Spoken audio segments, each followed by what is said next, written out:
కొండ మీద BR Naidu chairman గా అడుగుపెట్టిన తర్వాత ఎన్ని జరగాలో అన్నీ జరిగాయి. ఆయన ఎలా రియాక్ట్ అయ్యారో మనం అందరం కూడా చూసాం. ఎందుకంటే గతంలో ఎంతో మంది చైర్మన్ గా పనిచేసినప్పుడు ఇలాంటి అపశృతులు ఎప్పుడు కూడా జరగలేదు. కానీ ఈరోజు బిఆర్ నాయుడు చైర్మన్ అయిన తర్వాత ఒక్కొక్కటిగా చూడండి గోవులు దాదాపుగా 100 గోవులు చనిపోయినాయి. ప్రెస్ మీట్ పెడతాడు, ఏ వయసు అయిపోతే చనిపోవా? ఇదేనా ఒక చైర్మన్ మాట్లాడాల్సిన మాటలు? వయసు అయిపోయి 100 ఆవులు వెంటనే చనిపోతాయా? మీ చేతగానితనం వల్ల చనిపోయినాయి. మీరు వాటిని సరిగ్గా సంరక్షించకపోవటం వల్ల, ఆ తప్పు చేసిన వాళ్ళ మీద మీరు ఎటువంటి చర్యలు తీసుకోకపోవటం వల్ల వెంటనే అన్ని ఆవులు చనిపోయినాయి. అసలు ఒక ఆవు అయితే ఏకంగా గోశాల నుంచి బయటకు వచ్చి రైల్వే ట్రాక్ లో ట్రైన్ గుద్ది చనిపోయింది. అంటే ఎంత నిర్లక్ష్యంగా ఉన్నారు మీ కింద వర్క్ చేసేవాళ్ళు. అంటే మీ మీద భయం భక్తి లేదు. ఎందుకంటే మీకే దేవుడి మీద భక్తి లేనప్పుడు వాళ్ళు మీకెందుకు భక్తిగా ఉంటారనేది ఆలోచించాలి. అలాగే మీరు చూస్తే భగవద్గీత హిందువులందరూ ప్రతిరోజు ఒక పేజీ అయినా చదవాలి భగవద్గీత అని పెద్దలు చెప్తారు. ఆ భగవద్గీతలో ఉన్న సారాంశాన్ని తెలుసుకొని ఆ విధంగా తమ జీవితంలో ఉన్నతమైన విలువలతో నడుచుకోవాలి అని పెద్దలు చెప్తారు. కానీ ఈ బిఆర్ నాయుడు అంటాడు సిగ్గు లేకుండా, వైఎస్ఆర్ వాళ్ళు 50 కోట్లు పెట్టి బుక్కులు కొట్టేశారు, అవన్నీ రూమ్లో వేస్ట్ ఉన్నాయి, అసలు ఆ భగవద్గీతలో ఏముంది చెత్తదప్ప అంటాడు. ఆ మూతి మీద 4 పట్ట వేయాలనిపించింది నాకు. ఎందుకంటే అలాంటి వాడు TV5లో అసభ్యమైన వాటిని చూపించే మెంటాలిటీ ఉన్నవాడికి, అవి చూసే మెంటాలిటీ ఉన్నవాడికి, అవి చేసే మెంటాలిటీ ఉన్నవాడికి భగవద్గీత గొప్పదనం, భగవద్గీతలో ఉన్న సారాంశం ఎలా అర్థమవుతుంది? అందుకే దాంట్లో ఏమి లేదు చెత్త అంటున్నాడు. దీని మీద ఖచ్చితంగా హిందువులందరూ కూడా తిరగబడాలి. ముఖ్యంగా బీజేపీ వాళ్ళు, ధార్మిక సంస్థల వాళ్ళు, సంఘాల వాళ్ళు, అలాగే హిందూ సంఘాలు కూడా ఈ బిఆర్ నాయుడు మాట్లాడే మాటలకి స్పందించాలి, బుద్ధి చెప్పాలని కూడా నేను కోరుకుంటున్నాను. ఎందుకంటే మన హిందూయిజాన్ని, మన ధర్మాన్ని, మన భగవంతుణ్ణి, అలాగే మన భగవద్గీతని చులకనగా మాట్లాడే ఇలాంటి వ్యక్తికి టీటీడీ బోర్డు చైర్మన్ గా ఉండే అర్హత ఉందా? అలాంటి వాడిని వెంటనే రాజీనామా చేయించి మెడ పట్టుకొని గెంటేయాలని కూడా వీళ్ళందరినీ కోరుకుంటున్నాను. ఈరోజు ఒక వీడియో రిలీజ్ అయింది. బిఆర్ నాయుడు ప్రెస్ మీట్లే చూడండి, అది నిజమా కాదో మీకే అర్థమవుతుంది. ఎందుకంటే ఆయన కోసం చాలా మంది ఆడవాళ్ళు తెగ మాట్లాడుతున్నారు. కొంతమంది అయితే ఏకంగా ఆయన్ని సమర్థించేస్తున్నారు పొలిటికల్ నాయకులు. ఆయన ప్రెస్ మీట్ చూస్తేనే మీకు అర్థమైపోతుంది అది నిజమా కాదా అని. ఆయన మీద ఏఐ చేసి బ్యాడ్ చేయాల్సినంత అవసరం ఎవరికి కూడా లేదు. ఆయన అంత గొప్ప వ్యక్తి కూడా కాదనేది తెలుసుకోవాలి. రెండవది, ఆయన మాట్లాడిన మాటల్లో ఆ వీడియోలో తప్పే ఉంది. ఆ వీడియోలో ఉన్న ఆవిడ మాకు 25-30 సంవత్సరాలుగా మా అందరికీ ఒక మంచి రిలేషన్షిప్ ఉంది, వాళ్ళ ఇంట్లో వాళ్ళు కంప్లైంట్ చేశారా లేదా మా ఆవిడ కంప్లైంట్ చేసిందా, మీకేంటి బాధ? ఇలా మాట్లాడినప్పుడు అది ప్రజల విజ్ఞతకే వదిలేస్తున్నాను. వాళ్ళిద్దరి మధ్య ఏముంది, ఏం జరిగింది, ఏం జరగలేదని. ఎందుకంటే ఈరోజు ఆ వీడియోలు బయటకు వచ్చాయి అంటే ఒకటి ఆమెనా బయటపెట్టాలి, లేదా వాళ్ళ ఇంట్లో పనిచేసే వాళ్ళైనా బయటపెట్టాలి. వేరే వాళ్ళు పోయి వాళ్ళ ఇంట్లో కెమెరా పెట్టి తీసేంత అవకాశం ఉంటుందా? అది ఒకసారి మీ అందరూ కూడా ఆలోచించాలి. ఈరోజు పట్ట పగలు ఈ విధంగా దొంగ దొరికిన తర్వాత తప్పించుకోవడం కోసం ఈయన ఒక కేసు పెడతాడు, మళ్ళీ ఆవిడతో ఒక కేసు పెట్టిస్తాడు. అవి ఫేక్ వీడియోలు, ఏఐ వీడియోలు, మా మా మా గౌరవాన్ని భంగపరుస్తున్నారు అనేసి. ఆమె పేరేంటో నాకు తెలియదు, ఇందులేఖ అనుకుంటాను. ఆ మేడంకి నేను ఒక సలహా ఇద్దాం అనుకుంటున్నా. ఇందులేఖ మ్యామ్, ఇక్కడ ఎవరు మీ పరువు తీయలేదు, మీ పరువు తీసిందంతా బిఆర్ నాయుడు గారు. ఈరోజు మాకు ఇన్నేళ్ల సంబంధం ఉంది, వాళ్ళ ఇంట్లో వాళ్ళు ఏమనలేదు, మా ఇంట్లో వాళ్ళు కంప్లైంట్ చేయలేదు, అసలు దీంట్లో ఏం తప్పు ఉందని మాట్లాడి మీ పరువు తీసింది ఆయన మీద కేసు పెట్టండి. అది వదిలేసి ఎవరెవరి మీద కేసులు పెట్టామని మాట్లాడటం కరెక్ట్ కాదు. రెండోది మీరు చూస్తే ఈరోజు ఇందులేఖ గారు 2019లోనే లెటర్ రాసినట్టుగా మీరు టీవీ మీడియాలో చూశారు, సోషల్ మీడియాలో అంతా కూడా. అది తెలుగుదేశం పార్టీ ఆఫీస్కి డైరెక్ట్గా చంద్రబాబు నాయుడుకి లోకేష్కి రాశారు. మరి నిజం లేకపోతే మీరు ఎందుకు లెటర్ రాశారు మేడం? అది మీ లెటర్ కానప్పుడు ఆ లెటర్ని మీద ఎంక్వైరీ ఏమోనండి. ఆ లెటర్ అందిందా లేదా చంద్రబాబు నాయుడు చెప్పాలి, ఆ లెటర్ రాశారా లేదా ఇందులేఖ మేడం చెప్పాలి. చేయాల్సిన తప్పులన్నీ అందరూ చేసేసి ఎంతసేపు వైఎస్ఆర్సీపీ మీద దుమ్మెత్తి పోసేదానికి రెడీగా ఉంటారు. ఏ రోజు వైఎస్ఆర్సీపీ ఇలాంటి తప్పుడు పనులు చేయలేదు, ఏ రోజు వైఎస్ఆర్సీపీ ప్రజలకి అన్యాయం చేయలేదు, భగవంతుడిని కూడా ఎప్పుడూ కూడా అగౌరవపరచలేదు. కానీ మీరు ఎదవ పనులు చేస్తారు, భగవంతుడిని అగౌరవపరుస్తారు, వీడియోలు దొరుకుతారు, ఫోటోలు దొరుకుతారు, మళ్ళీ ఇదంతా వైఎస్ఆర్సీపీ కుట్ర అని మీ పచ్చ ఛానళ్లతో దాన్ని మా మీద రుద్దాలని చూస్తున్నారు. ప్రజలేం పిచ్చోళ్ళు కాదు, ప్రజలు మొత్తం చూస్తున్నారు. బిఆర్ నాయుడు గారు చైర్మన్ అయిన రోజు నుంచి ఈ రోజు వరకు కొండ మీద ఏ విధంగా తాగేసి మాడ వీధుల్లో తిరిగిన దాఖలాలు చూసాం, మర్డర్ జరిగిన దాఖలాలు చూసాం, గోవులు చనిపోయింది చూసాం, మాంసం తిన్న దాఖలాలు చూసాం. అన్నీ కూడా మీడియాలో వస్తున్నాయి కదా. ఇది ఏవి కూడా కాదు, ఫేక్ కాదు. అసలు వైకుంఠ ఏకాదశి 6-7 మంది చనిపోతే ఒక చైర్మన్ గా బాధ్యత లేకుండా దాని గురించి పట్టించుకోలేదు. పవన్ కళ్యాణ్ గారు వచ్చి సారీ చెప్పంటే ప్రెస్ మీట్ పెట్టి సారీ చెప్తే చచ్చిపోయిన వాళ్ళు లేసి వస్తారా? ఎవడో చెప్తే సారీ చెప్పమంటే నేను చెప్తానా? అంటే నరాన బిఆర్ నాయుడికి కొవ్వు ఎలా కొట్టుకుంటుందో చూడాలి. అంటే భక్తుల ప్రాణాలు అంటే మీకు గౌరవం లేదు. దేవుణ్ణి చూడటానికి వచ్చిన వాళ్ళని చంపే అధికారం మీకు ఎవరిచ్చారు? రైట్స్ ఎవరిచ్చారని అడుగుతున్నా. ఎన్నో సంవత్సరాలుగా వైకుంఠ ఏకాదశి అంటే క్యూ లైన్లు పెట్టి టికెట్లు ఇష్యూ చేస్తారు, టోకన్స్. మరి ఏ రోజు జరిగింది? నీ ప్రభుత్వంలో ఎందుకు జరిగింది? నువ్వు ఎవరైనా ఆఫీసర్ని కలుపుకొని పోతే కదా. ఎవరిని మతించవు, ఎవరిని అడగవు, నీకు తెలియకపోయినా నీ ఇష్టానికి చేస్తావు. నీ వల్ల ఈరోజు తిరుమల కొండ పేరు ప్రతిష్టలు దిగజారే విధంగా జరుగుతున్నాయి, అలాగే ప్రజల ప్రాణాలు పోతున్నాయి. సిగ్గు లేకుండా ఈసారి వైకుంఠ ఏకాదశిలో టోకన్లు ఇష్యూ చేయడం చేతగాక జనాల్ని రానికుండా కింద తిరుపతిలోనే ఆపేశారంటే ఎంత దురదృష్టకరం ఒకసారి చూడండి.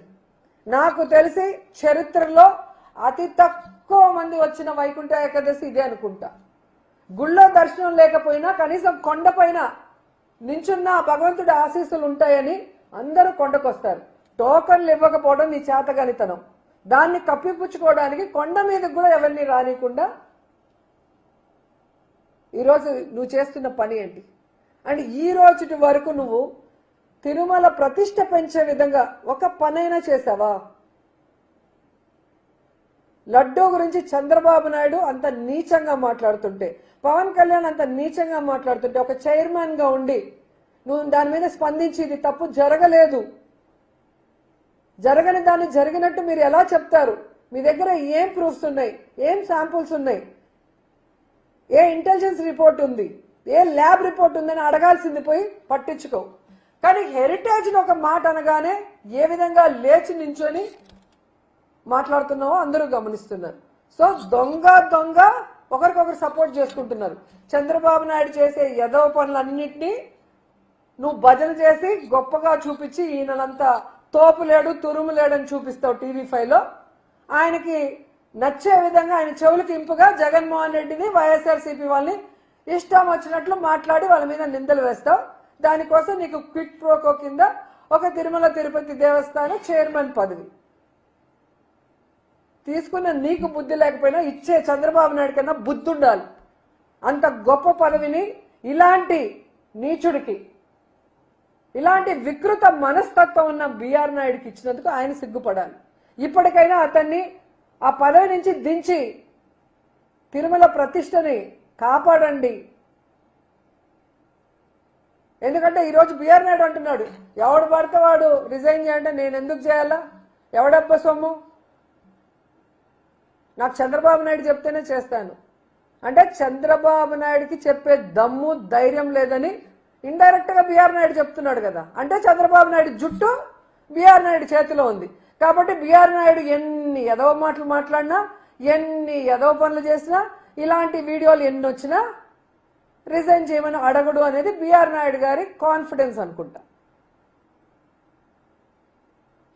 ఇంతవరకు చంద్రబాబు నాయుడు కానీ పవన్ కళ్యాణ్ కానీ ఈ బిఆర్ నాయుడు విషయం మీద మాట్లాడకపోవడం చూస్తేనే మీకు అర్థమైపోతుంది. ఎందుకంటే తిరుమల మీద తన రాజకీయ లబ్ధి కోసం, డైవర్షన్ పాలిటిక్స్ కోసం జగనన్న మీద దుమ్మెత్తి పోసే విధంగా లడ్డూ ఇష్యూని ఎంత నీచంగా మాట్లాడారో మనం అందరం కూడా చూసాం. కానీ ఈరోజు బిఆర్ నాయుడు వీడియోలు బయటకు వస్తే సనాతన యోధుడు పవన్ కళ్యాణ్ నోట్లోంచి మాటలు రావు, చంద్రబాబు నాయుడు నోట్లోంచి కూడా మాటలు రావు. మరి పనున్నా పని లేకపోయినా హైదరాబాద్లో అయినా కూర్చొని కోవిడ్లో కూడా జూమ్లో ప్రెస్ మీట్లు ఇచ్చిన వాళ్ళకి ఈరోజు ప్రెస్ మీట్లు ఇవ్వడం చేత కాలేదా? ఇస్తే బిఆర్ నాయుడు చేతిలో వాళ్ళకి పుల్ స్టాప్ పడుతుందన్న భయమని నేను అడుగుతున్నాను. ఎందుకు పవన్ కళ్యాణ్ అడుగుతున్నానంటే లడ్డూలో కొవ్వు కలవకపోయినా, జంతు కొవ్వు, ఫిష్ ఆయిల్, పంది కొవ్వు కలకపోయినా చంద్రబాబు నాయుడు చెప్పిన అబద్ధాన్ని నిజం చేయటం కోసం తిరుపతిలో మీటింగ్ పెట్టి కాషాయ డ్రెస్ వేసుకొని ఎంత ఓవర్ యాక్షన్ చేశాడో మనం చూసాం. ఈరోజు నేను సూటిగా పవన్ కళ్యాణ్ గారిని అడుగుతున్నాను, మీరు సనాతన యోధులైతే, మీరు హిందూ ధర్మాన్ని పరిరక్షించే వాళ్ళైతే మరి బిఆర్ నాయుడు లాంటి విలువలు లేని వ్యక్తిని ఇంకా ఎందుకు పెట్టారు, అతనితో ఎందుకు రాజీనామా చేయించలేదు అని అడుగుతున్నా. మీ పార్టీలో ఎమ్మెల్యే పదవిని అడ్డం పెట్టుకొని అసెంబ్లీలో నుంచి రాసలీలలు చేస్తాడు, అమ్మాయిని హెరాస్ చేస్తాడు, భయపెడతాడు. అన్ని దొరికినా కూడా మీరు ఎటువంటి కేసు పెట్టించరు, రిటర్న్ గా అమ్మాయి మీద కేసు పెట్టించే గొప్ప వాళ్ళు మీరు. అంటే మీకు ఆడవాళ్ళు అంటే గౌరవం లేదు, భగవంతుడు అంటే భయం భక్తి లేదు, చట్టాలంటే చాలా చులకన మీకు. లేకపోతే మీరు చేస్తున్న పనులేంటి, మీరు మాట్లాడే మాటలేంటి? అసలు బిఆర్ నాయుడుని వెంటనే తిరుమల తిరుపతి చైర్మన్ గా సస్పెండ్ చేయాలి. దీనికి బీజేపీ వాళ్ళు, హిందూ సంఘాలు, ధార్మిక సంఘాలు అన్నీ కూడా ఇలాంటి అనైతిక వ్యక్తిని కొనసాగించడం కుదరదు అని చెప్పి మాట్లాడాలని కూడా డిమాండ్ చేస్తున్నా. ఎందుకంటే మొన్న ఎక్కడో విజయవాడలో మీటింగ్ పెట్టినట్టున్నారు, మీటింగ్ పెట్టుకొని మాట్లాడుకున్నారు కదా. మరి ఇలాంటి విషయాల మీద మీటింగ్ మాట్లాడండి. బిఆర్ నాయుడు వచ్చిన రోజు నుంచి ఈ రోజు వరకు తిరుమల పవిత్రతను దిగజార్చే కార్యక్రమాలు ఎన్ని జరిగాయి? ముఖ్యంగా ఈ ఇందులేఖ గారి లెటరు, వీడియోల గురించి విచారణ జరిపించండి, డిస్కస్ చేసి దీని మీద వెంటనే యాక్షన్ తీసుకోండి. లేకపోతే హిందూ ధర్మాన్ని చూసి అందరూ కూడా నవ్వే పరిస్థితి వస్తుంది. మన దేవుణ్ణి, మన ధర్మాన్ని కాపాడుకోవాల్సిన బాధ్యత మనకుంది. ఎందుకంటే ఈరోజు చంద్రబాబు నాయుడు చెప్పేది ఏది నిజం కాదు. ఆయన ఈవీఎం వల్ల గెలిచాడు కాబట్టి ఆ ఈవీఎం విషయాలు బయటకు రాకూడదు, జీవో ఇచ్చి మొత్తము వివిప్యాట్ని డిలీట్ చేశారు కాబట్టి దాన్ని డైవర్ట్ చేయడానికి ఏ విధంగా రోజుకొక కార్యక్రమంతో ముందుకొచ్చారో మనం చూసాం. ఆ తర్వాత నీ యొక్క హెరిటేజ్ ని లాభాల బాటలో పెట్టడం కోసం ఏ విధంగా మీరు హిందాపూర్ డైరీతో ఏ విధంగా ఈరోజు అత్యధికమైన అమౌంట్ ని కోట్ చేసి వాళ్ళకి కట్టబెడుతున్నారు. ఎందుకు అంటే ఆ యొక్క ఇందాపూరు, హెరిటేజ్ రెండు ఒకటే.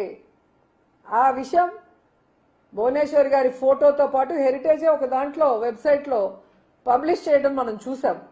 సో మీ అందరూ కూడా ఒకరికి ఒకరు తోడు దొంగలు. ముందర వాళ్ళని పెట్టి వెనక నుంచి నువ్వు కథ నడిపించి ఏ విధంగా భగవంతుడి కోసం భక్తులు వేసిన విధానాలను, భగవంతుడి డబ్బుని ఏ విధంగా దోచుకుంటున్నాం అనేది ఈరోజు కళ్ళ ముందు కనిపిస్తుంది. ఎందుకంటే మీరు దేవుడితో రాజకీయం చేశారు. దేవుడి లడ్డూనే మీరు చాలా అసహ్యంగా మాట్లాడారు. అది తప్పు అని సుప్రీంకోర్టు చెప్పింది. రాజకీయాల్లో భగవంతుడిని లాగద్దండి, ఎటువంటి జంతు కొవ్వు ఎటువంటి పంది కొవ్వు ఏవి కలవలేదు అని క్లియర్ కట్గా చెప్పింది. చెప్పిన తర్వాత కూడా మీరు ఏ విధంగా భగవంతుడిని అవమానపరిచే విధంగా ఫ్లెక్సీలు వేసి గొడవలు చేసి డైవర్షన్ పాలిటిక్స్ చేశారో మనం చూసాం.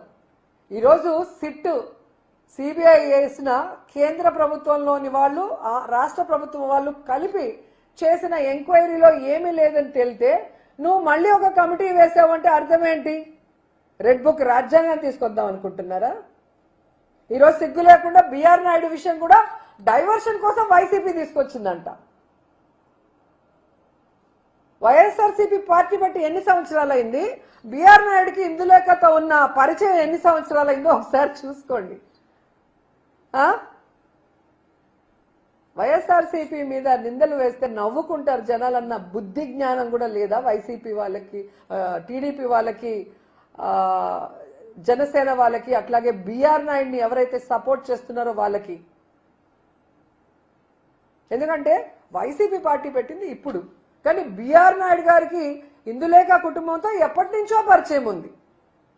అలాగే ఇందులేఖ గారు బిఆర్ నాయుడు గారి టార్చర్ భరించలేక చంద్రబాబు నాయుడికి, లోకేష్ కి లెటర్ రాసింది 2019లో. దీంట్లో మేం చేసిన ఫేక్ వీడియోలు ఏముంది, మేం చేసిన తప్పులు ఏముందో మాకైతే అర్థం కాలేదు. తప్పు చేసింది బిఆర్ నాయుడు.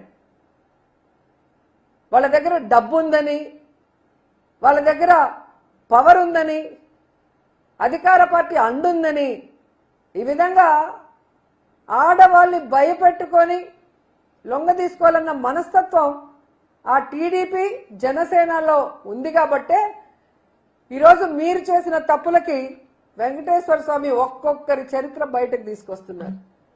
కోడూరు చరిత్ర బయటకు వచ్చింది, బిఆర్ నాయుడు చరిత్ర బయటకు వచ్చింది, చంద్రబాబు నాయుడు హెరిటేజ్ లో వాళ్ళు చేసిన తప్పులన్నీ కూడా సాక్ష్యాధారాలతో బయటకు వచ్చి వాళ్ళు ఎలా కుదేలమంటున్నారో మనం అందరూ కూడా గమనిస్తున్నాం. బిఆర్ నాయుడు మీరు తెలుసుకోవాల్సింది, ఈ రోజు మీకు చంద్రబాబు నాయుడు, పవన్ కళ్యాణ్ ఏమైనా కాపాడుతాడేమో కానీ వెంకటేశ్వర స్వామి మాత్రం నిన్ను వదిలిపెట్టడు. కొండని నువ్వు అవమానపరిచావు. 7 కొండలు కాదు, ఇంకో కొండ ఉంది, 8వ కొండ, చెత్త కొండ అన్నావు. ఎంత పెద్ద మాట అన్నావు. అసలు ఆ మాట అనటానికి నీ నోరు ఎలా వచ్చింది? అలాంటి మాట అన్న నీ నోరు పురుగులు పడతాయని కూడా ఈ సందర్భంగా తెలియజేసుకుంటున్నా. ఎందుకంటే భగవంతుణ్ణి పూజించే నేను, భగవంతుణ్ణి మనస్ఫూర్తిగా నమ్మే వ్యక్తిని నేను. ఆ భగవంతుడి గురించి మీరు తప్పుగా మాట్లాడితే ఈ జిల్లాలో పుట్టిన అమ్మాయిగా నేను సహించను. ఖచ్చితంగా భగవంతుడు ఎవరెవరైతే లడ్డూ గురించి కానీ ఎవరైతే టీటీడీ గురించి తప్పుగా మాట్లాడారో, టీటీడీలో పదవుల్లో ఉండి ఇలా అమ్మాయిల జీవితాన్ని నాశనం చేశారో ఎవరిని కూడా వెంకటేశ్వర స్వామి వదిలిపెట్టరు. సో ఇప్పటికైనా బీజేపీ వాళ్ళు కానీ, హిందూ ధర్మ సంఘాలు కానీ అందరూ కూడా బయటకు వచ్చి దీని మీద ఒక స్టాండ్ తీసుకోకపోతే ప్రతి దేవుడి దగ్గర ఇలాంటివి మామూలు అయిపోతాయి. ఈ బిఆర్ నాయుడు లాంటి వాళ్ళకి పదవి పెద్ద విషయం కాదు, ఇది నాకేమి అన్నం పెట్టదు, నాకు చాలా ఉన్నాయన్నాడు. అంటే టీటీడీ చైర్మన్ అవ్వటం నాకు పెద్ద విషయం కాదు, నాకు ఆ పదవి అసలు గొప్పే కాదు, నాకు అవసరం లేదన్నట్టుగా మాట్లాడేవాడికి ఆ పదవి ఉంచటం అవసరమా? ఆయన పన్నుంటే పోయి చూసుకోమని హైదరాబాద్లో ముందు వాడిని దించమనండి. లేదా తిరుపతిలో పెద్ద ఎత్తున మేము ఉద్యమాన్ని తీసుకొస్తాం. ఈ చంద్రబాబు నాయుడు, పవన్ కళ్యాణ్ ఏదైతే హిందువులమని దొంగ నాటకాలు ఆడుతున్నారో వాటన్నిటికీ ఒక ఫుల్ స్టాప్ పెడతాం. ఈ బిఆర్ నాయుడు కొవ్వుని దించుతామని కూడా ఈ సందర్భంగా తెలియజేసుకుంటున్నాం. గతంలో పృథ్వీరాజు గారు చిన్న తప్పు చేస్తేనే ఆయన పదవిని తొలగించారు. ఈ రోజు ఇంత పెద్దగా అర్థంగా దొరికేసినా కూడా ఇంకా అవార్డు.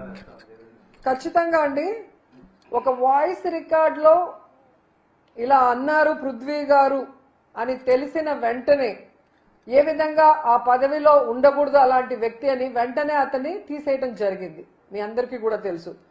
తిరుమల పవిత్రతని కాపాడాల్సిన బాధ్యత అందరి మీద ఉంది. కానీ ఈరోజు చంద్రబాబు నాయుడు వీడియోలు వచ్చినా, ఆయనకు రాసిన లెటర్ గురించి ఆయనకు తెలిసినా ఇంకా ఈయనని కాపాడటం కోసం తన పచ్చ మీడియాలో డిస్కషన్లు పెట్టి పచ్చ మీడియాకు సంబంధించిన ఆడవాళ్లతో వైసీపీని తిట్టిస్తూ ఇదేదో ఫేక్ అన్నట్టు ప్రచారం చేసి బట్ట కడదాం అనుకుంటున్నారేమో కానీ ఖచ్చితంగా భగవంతుడు దీన్ని వదలడు. యాక్చువల్ గా రూల్ ప్రకారం కూడా ఒక లాయర్ గారు నాకు పంపించడం జరిగింది. ఒక బాధ్యత కలిగిన ఒక పోస్ట్ లో ఉంటూ టీటీడీలో ఈ విధంగా వేరే ఒక మహిళతో సంబంధం ఉన్నట్టు తెలిస్తే వెంటనే ఆ యొక్క పదవి నుంచి వాళ్ళని సస్పెండ్ చేసే ఒక ఇది కూడా నా దగ్గర కాపీ ఉంది, మీకు ఇస్తాను. సో అలా తీసుకున్న లీగల్ గా అయినా కూడా అతన్ని అక్కడి నుంచి తప్పించాల్సిన బాధ్యత ఉంది. చంద్రబాబు నాయుడు అతన్ని రిజైన్ చేయిస్తే ఆయనకు కొంచెం గౌరవం అన్నా మిగులుతుంది. లేకపోతే ఈ జిల్లాలో పుట్టిన బిఆర్ నాయుడు, చంద్రబాబు నాయుడు ఏ విధంగా ఈ తిరుమల ప్రతిష్టను దిగదారుస్తున్నారు, తిరుమలలో లేనిపోనివన్నీ కూడా జరిగే విధంగా వీళ్ళ అవకాశాలు క్రియేట్ చేస్తూ మళ్ళీ అవి తప్పించుకోవడానికి వైసీపీ మీద ఎలా బురద చల్లుతున్నారో అందరూ కూడా గమనిస్తున్నారు. ముఖ్యంగా చిత్తూరు జిల్లా వాసులు గమనిస్తున్నారు. ఎవరు కూడా దీన్ని వదిలిపెట్టే విషయం